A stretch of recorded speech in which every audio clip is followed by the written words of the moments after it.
selamat siang anak-anakku kelas 7. Baik, kali ini pertemuan pertama kita ya di pelajaran IPA bersama dengan Bu Indah. Mungkin ada yang belum tahu guru-gurunya. Oke, perlu Ibu informasikan terlebih dahulu. Jadi SMP itu berbeda ya nak dengan waktu zaman kalian SD. Jadi guru-guru di SMP itu setiap mata pelajarannya berbeda-beda ya, jadi tidak semua satu guru sama gitu. Nah, untuk IPA kebetulan untuk kelas 7A, B, C, D nanti yang mengajar Bu Indah, sedangkan untuk kelas E, F, G nanti yang mengajar Bu Rizka, seperti itu ya. Namun untuk materi dari rumah BDR ini nanti ganti-gantian ya, jadi selang-seling, minggu ini Bu Indah, nanti minggu depan Bu Rizka, seperti itu. Baik, untuk pertemuan kali ini Bu Indah akan membahas materi tentang objek IPA dan pengamatannya.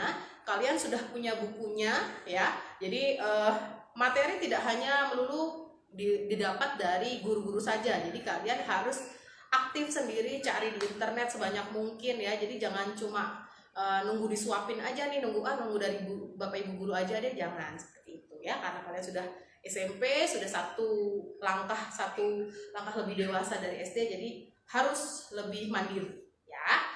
Oke, sekarang kita langsung aja masuk ke materi bab pertama, yaitu objek IPA dan pengamatannya. Di minggu yang lalu kalian sudah Ibu suruh merangkum, berarti yang namanya merangkum membaca ya, sudah membaca apa saja isi-isinya. Baik, di sini apa sih objek IPA itu?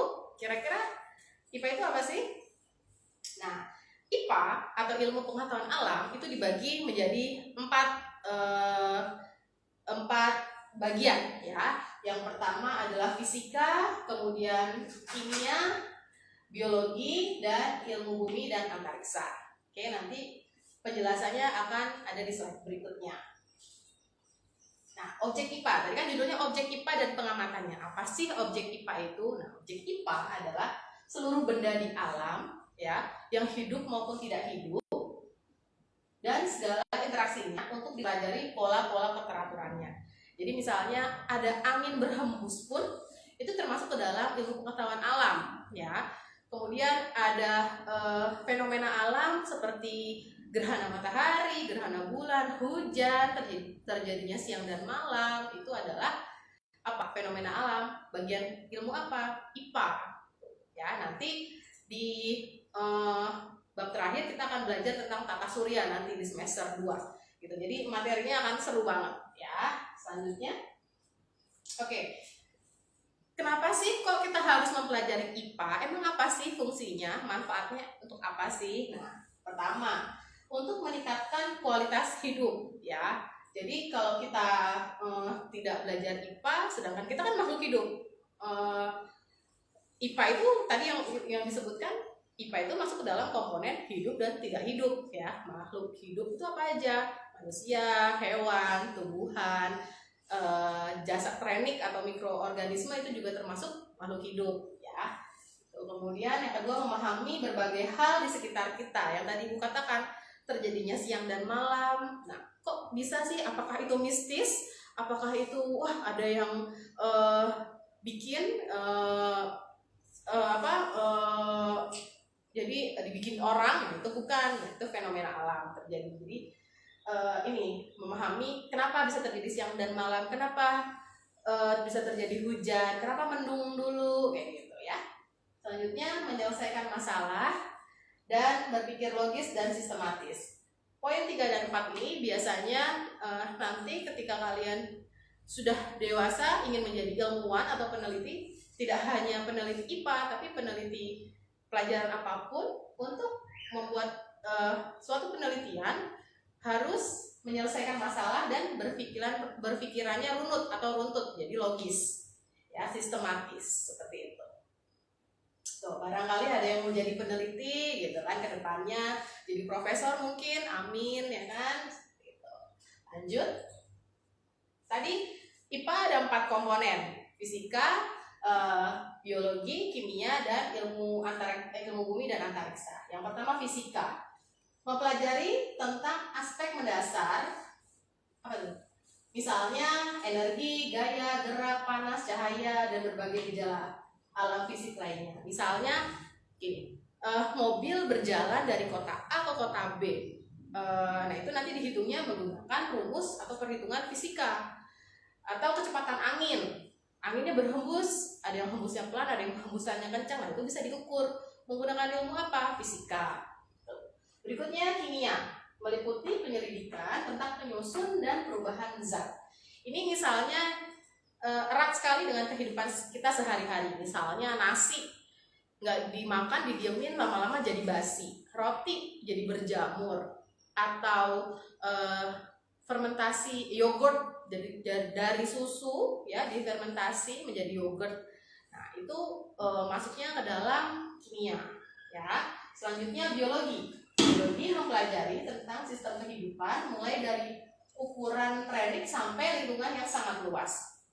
Oke, biologi ini dijelasin dulu, berasal dari kata bios dan logos. Bios artinya makhluk hidup, logos artinya ilmu. Jadi biologi adalah ilmu yang mempelajari tentang makhluk hidup ya.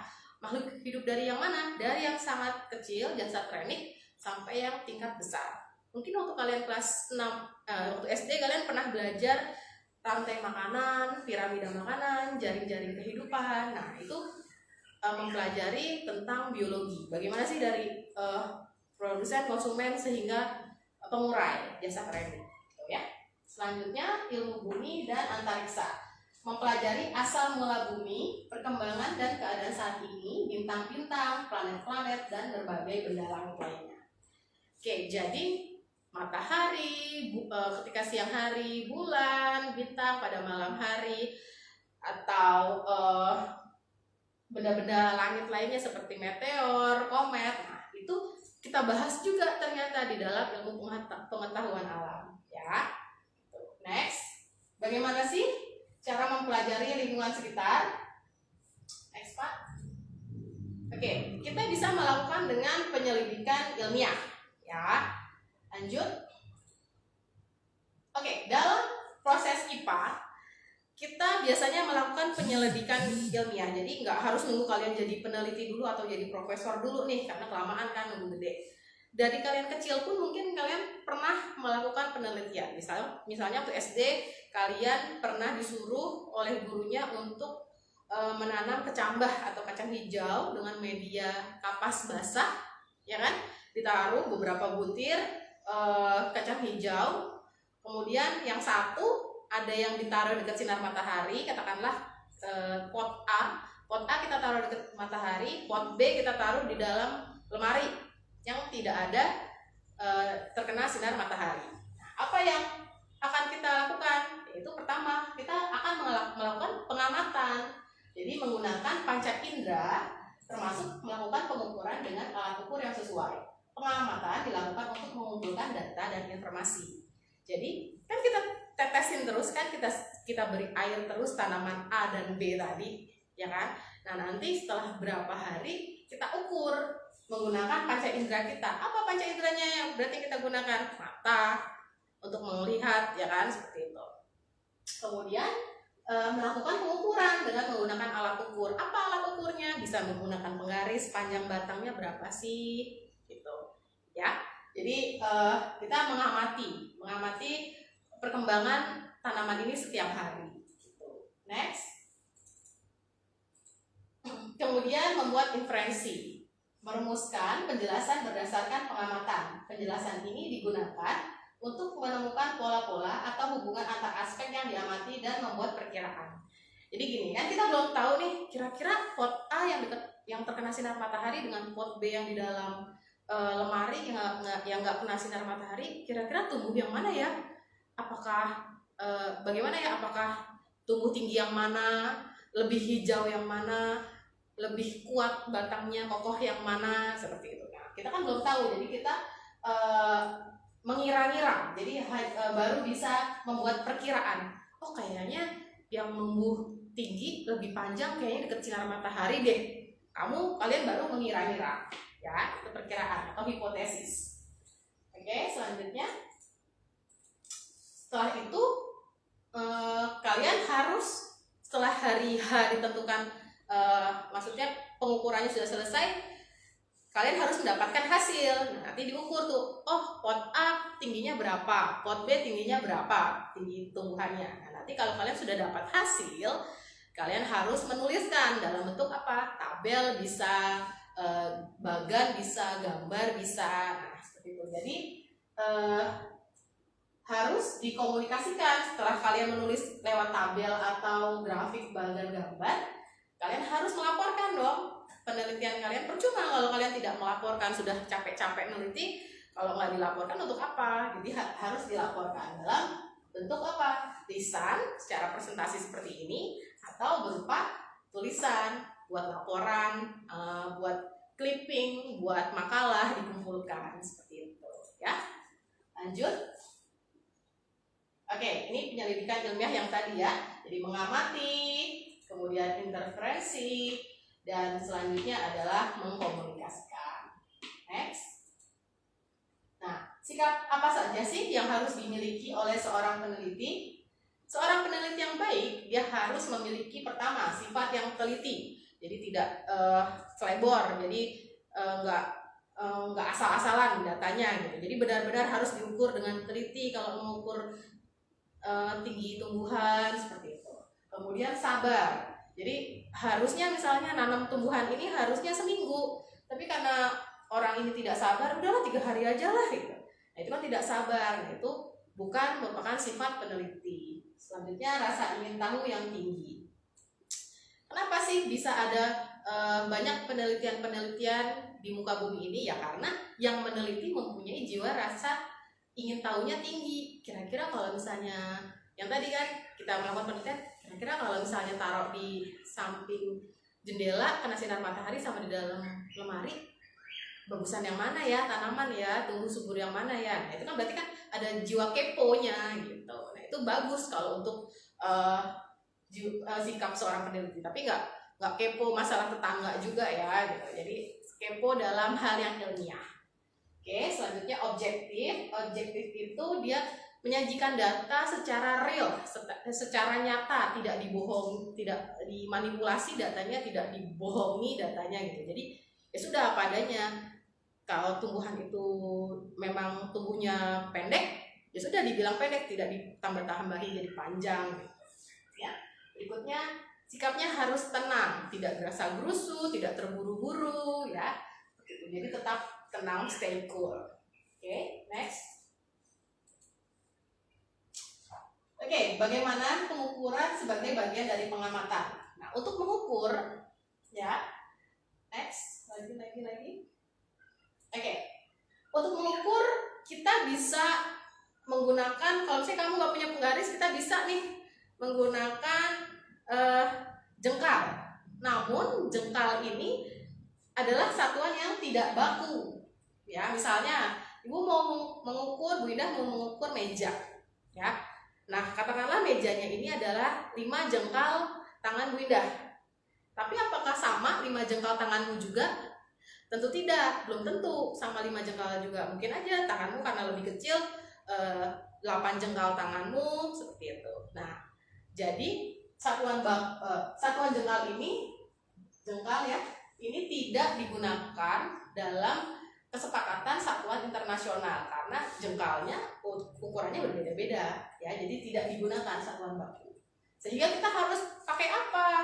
Nah, jangan khawatir, ternyata peneliti seluruh dunia akhirnya bikin tuh bareng-bareng merumuskan. Next. Nah, ini kan katakanlah panjangnya 7 jengkal, tapi apakah sama kan belum tentu. Ya, next.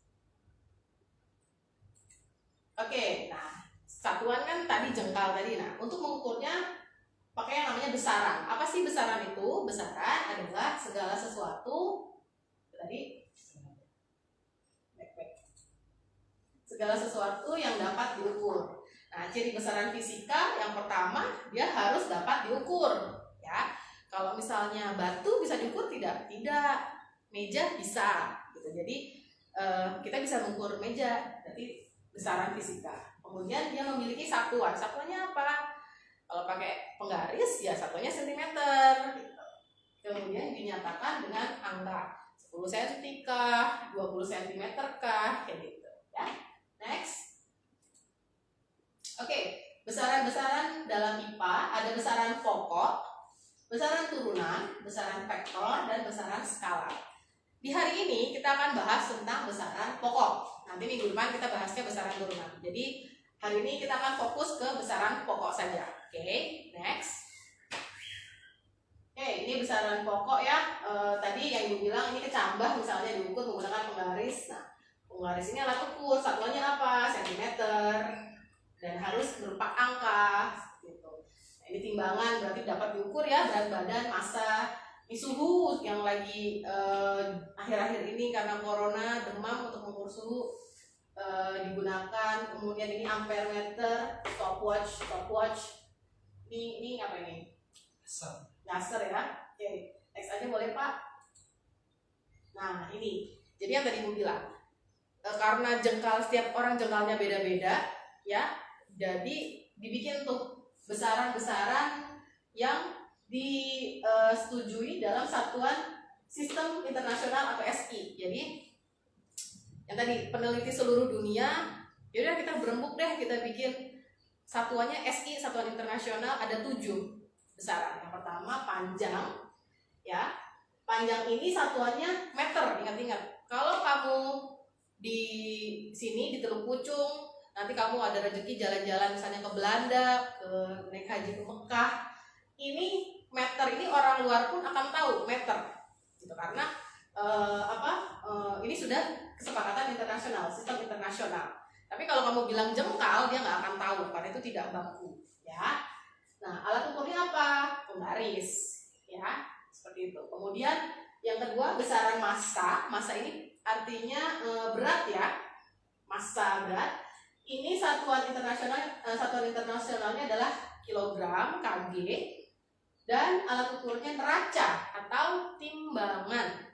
Ya, lanjut waktu ini alat ukur satuannya detik atau second, disingkatnya S ya bukan D, karena second itu detik. Kemudian alat ukurnya biasa digunakan stopwatch. Oke.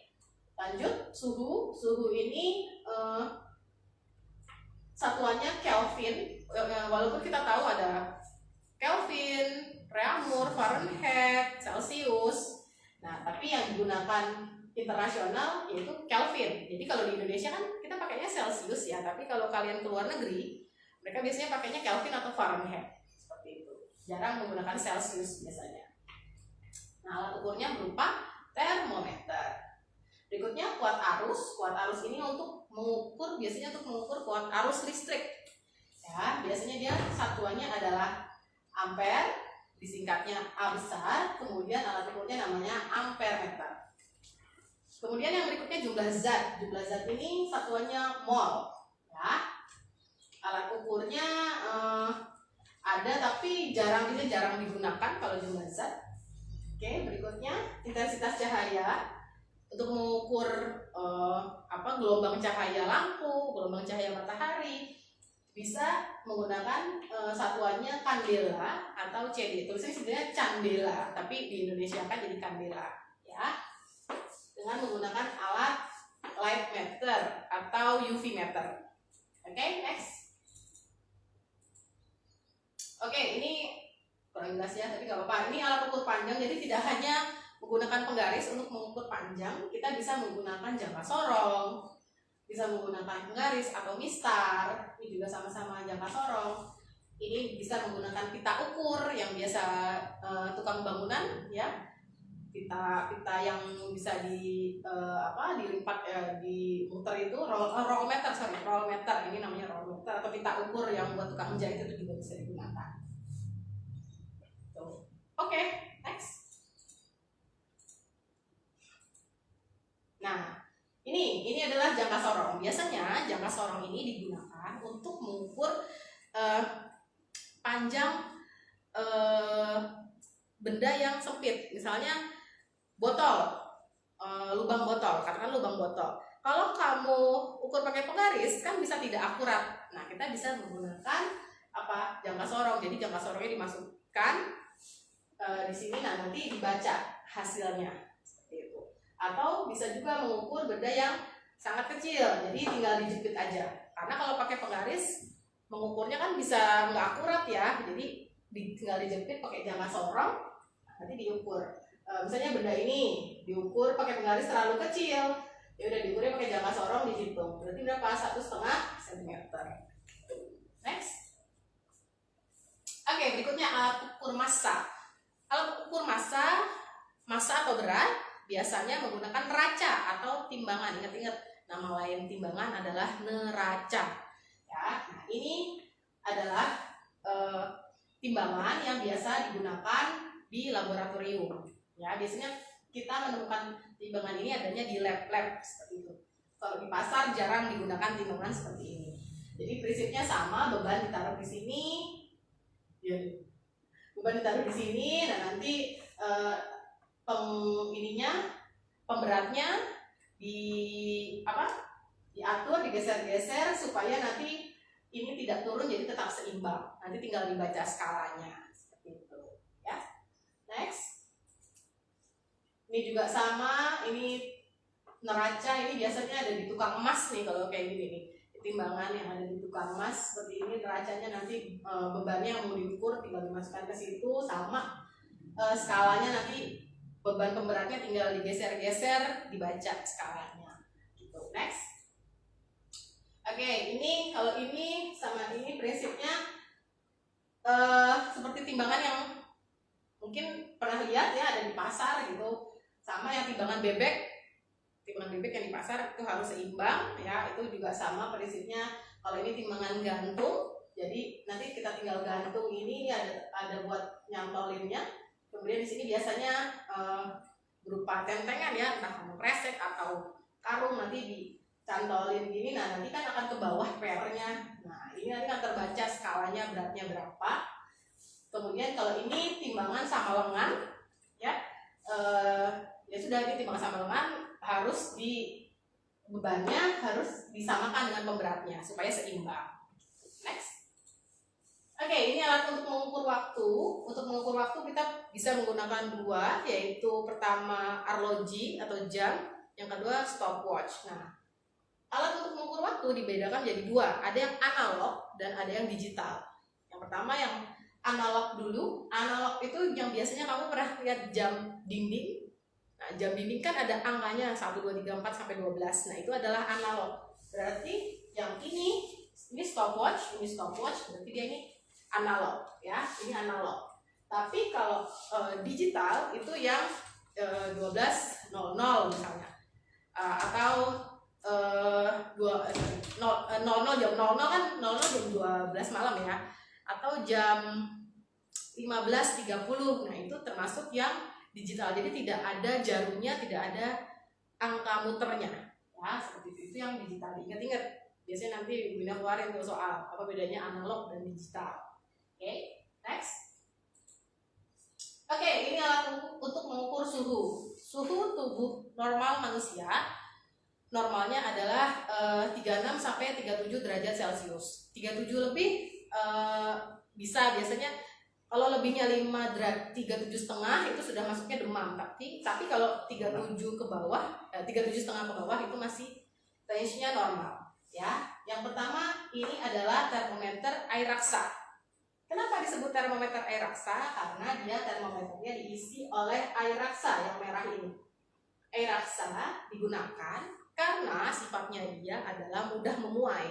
Jadi ketika terkena suhu sekitar yang panas, dia akan naik, memuai seperti itu. Nah, terus dia juga cepat banget menyusutnya. Jadi ketika dia di suhu yang rendah, dia akan menyusut. Nah, jadi digunakanlah air raksa. Namun hati-hati kalau terkena air raksa kena tangan, nah itu harus hati-hati, harus dibersihkan dengan benar. Jangan sampai ada sisa air raksa di tangan kita, karena sifatnya air raksa adalah karsinogenik atau beracun. Jadi kalau misalnya kena megang air raksa, pastikan sudah bersih sela-sela tubuh kita, pastikan sudah bersih di pori-pori tangan kita, karena supaya tidak ada air raksa yang nyangkut di situ. Nah, karena zaman sudah maju, akhirnya ditemukanlah nih termometer digital. Kalau ini masih analog ya, ini sudah termometer digital. Ini biasanya digunakan bisa lewat diemut ya, diemut lewat mulut, atau lebih banyak digunakan diselipkan di ketiak. Namun sebenarnya paling akurat menggunakan termometer ini adalah diselipkan di lubang dubur. Karena apa? Karena ternyata panas tubuh kita itu banyaknya adanya di mana? Di perut, di bagian perut panas kita gitu. Tapi karena orang-orang pengennya yaudah diketek aja biar bisa punya satu termometer buat serumah, ya udah nggak apa-apa. Akhirnya ya udah pakainya diketek juga nggak apa-apa, karena ketek dekat sama jantung kan gitu. Jadi lebih akurat juga dibandingkan di mulut. Yang paling tidak akurat pakai termometer ini adalah di mulut, karena mungkin aja kalian habis makan cabai, habis makan panas, minum minuman panas, terus taruh termometernya di mulut, terus suhunya panas, demam 38 katakanlah. Padahal kalau dipegang nggak anget, nggak demam gitu. Nah itu di mulut tidak akurat. Jadi lebih baik memang di ketiak seperti itu. Selanjutnya ini termometer yang biasa kalian temui kalau ke tempat umum, termogan ya. Ini dia prinsip kerjanya adalah menggunakan radiasi panas tubuh objek yang akan diukur suhu tubuhnya. Jadi dalam jarak segini tuh suhu tubuh kita tuh ada di sini, ada radiasinya. Ya, jadi nanti tinggal ditembak radiasinya, nanti tinggal dibaca skalanya. Nah, sekarang tuh ada hoax tuh katanya jangan mau pakai termogan, nanti kena kanker otak karena ada infrarednya. Nah, ini sama sekali hoax ya, karena termogan ini tidak ada infrarednya sama sekali. Jadi dia hanya membaca lewat radiasi suhu saja. Jadi tidak benar kalau nanti kena kanker otak, tidak ya. Jadi itu kalau dengar berita itu pastikan itu hoax ya. Next. Nah, ini adalah alat ukur kuat arus. Kita bisa menggunakan analog multimeter. Ini ampermeter, ini 2 ampermeter seperti itu. Jadi biasanya kalau kuat arus listrik, ayah kalian mungkin pernah pakai ini gitu untuk mengukur arus listriknya berapa. Oke, next. Nah, ini alat ukur jumlah zat ya. Next. Nah, ini intensitas cahaya, namanya light meter atau lux meter atau UV meter. Jadi ini untuk mengukur panjang gelombang sinar matahari atau sinar lampu ya, yang menggunakan alat ini. Jadi ini nanti diarahkan ke datangnya sinar, nanti tinggal dibaca skalanya berapa. Next. Oke, mungkin untuk pertemuan kali ini besaran pokok hanya sampai situ.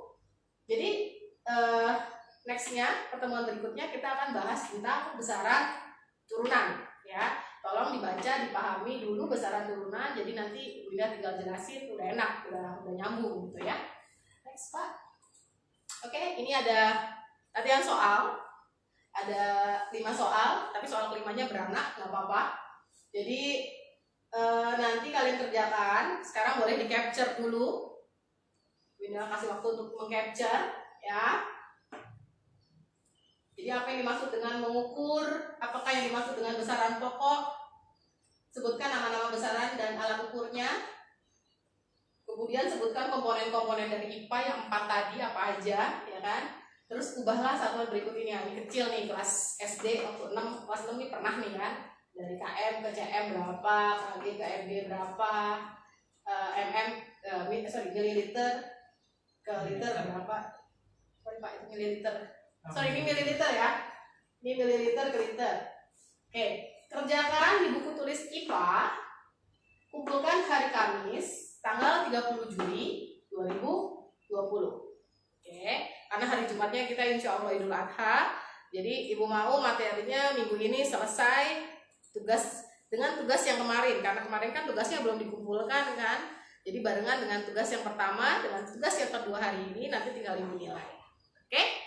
Untuk pertanyaan, kalau misalnya ada yang masih belum jelas, ingin ditanyakan, kalian bisa follow IG-nya Bu Indah @indah_riwantrisna ya. Nanti kalian boleh DM di situ, Bu saya masih kurang jelas, kurang paham apa gitu.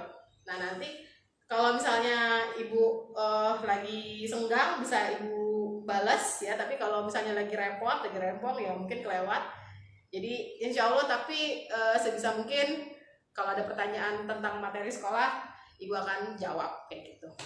Oke, Ibu rasa cukup sekian.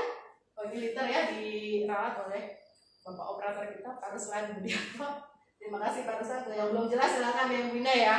Oke, Ibu rasa cukup sekian. Terima kasih atas perhatiannya. Semoga ilmunya bermanfaat. Wassalamualaikum warahmatullahi wabarakatuh.